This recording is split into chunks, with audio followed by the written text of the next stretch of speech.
RIA. Hello. Good. Nice to meet you. We've always been seeing on group pages and all that, isn't it? Yeah. Yeah. You're in the 90-day video challenge. Now, this question is very simple. I just want to draw your attention to what is it? A lot of people ask me different questions about starting businesses online. For me, I started a couple of years ago. But I have my own perspective because I'm a parent, but some people kind of want to see a different perspective. So I just want to know a little bit about your background and why you started an online business. Okay. So my background is actually it was in hospitality. Oh. Yeah. I worked in bars and restaurants. Oh, that's good. Yeah. Then I went into education. I took that to higher education in the arts and culture. I got a degree and a master's degree, and I was going to take it all the way to PhD, and I decided I didn't want that career either. I wasn't satisfied with the education industry in higher education. So I left and became a freelance artist, started my first business, created performances, toured the country, went international within my first 2 years. Things were going pretty good, but I wasn't seeing the results that I wanted in that career. I'd had the career so that I have freedom of creative expression, freedom of movement, and that I could grow and build something that would, sustain my life and give me the lifestyle that I wanted. And after doing that for 5-6 years, I realized that was not what was happening at all. Yeah, that's the point, because every took 5 years to actually realize that you are not doing what is going to give you what you really want in the next 2 years. That's kind of visionary. You see yourself you're always thinking about your future. Most people do have that. It's a gift from God, I believe. But decision. That's where how did you push? This is not it. I've been doing this, because most people find it difficult to give up what they've been doing in the past. They know it's not going to get them what they want, but you just stay there. Yeah. What's the trigger? What's the motivation that sparked that decision?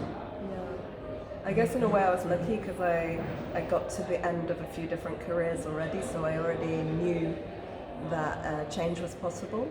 All right. And it would be difficult, and I had no idea it was going to show me any kind of results. But again, I didn't know that previously, and I proved to myself that actually if you set your mind to something, you can achieve it. Absolutely. Yeah. So I knew that in myself, whatever I'd set my intentions on, I could achieve it. That's it. But for me, the real motivation comes when you really have come to the end. All right. You really, I'm a very patient person. I can stay with something a long time, but you're so unhappy.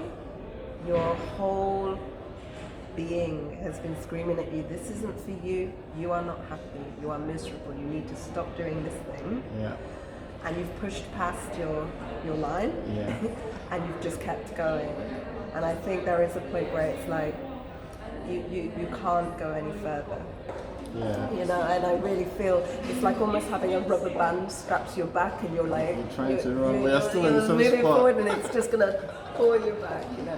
So I really I've always known when I get to that point where it's like something's got to change. I have to make a new decision. I have to find something different. So I got to that place, and I said enough. That's good. Yeah. So final thought: if someone is watching this now and maybe your sister or your brother or your kid brother, they've been doing something for a very long time and they can't make a decision, what would you tell them in the moment to get them to move? Because you already have an experience. For me, I know that people working in jobs, it's not a job is bad or good, but it's not going to get you what you want, but you're still there because you're thinking about your bills needs to be paid, your mortgage or your rent or your school upkeeps of things. So that creates a fear. How do you overcome fear? How would they overcome this fear and make that decision? What would you say? Yeah. Well, I want to be compassionate that all people are having different experiences. That's good. So I don't think there's a one-size-fits-all answer to your question.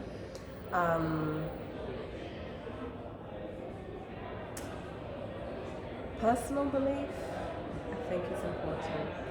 Believing in I think, yourself. yeah, and that can be really difficult when you're facing fear. That's true. It's really difficult. So the challenge is really like asking yourself, is this going to be the rest of my life? That's true. What is more frightening, this reality or the unknown that I would face if I leave this reality? Yeah. You know? And if in that moment of fear you can actually really like imagine the fear being greater if you stay in your situation than actually trying something different, when you have no knowledge of whether it's going to work out or not. So you can't prove it's going to be bad or worse, but you can't prove you're going to succeed perhaps unless you can change your mindset. Brilliant. Yeah. The mindset change. It's That's about it. changing your mindset, believing in yourself.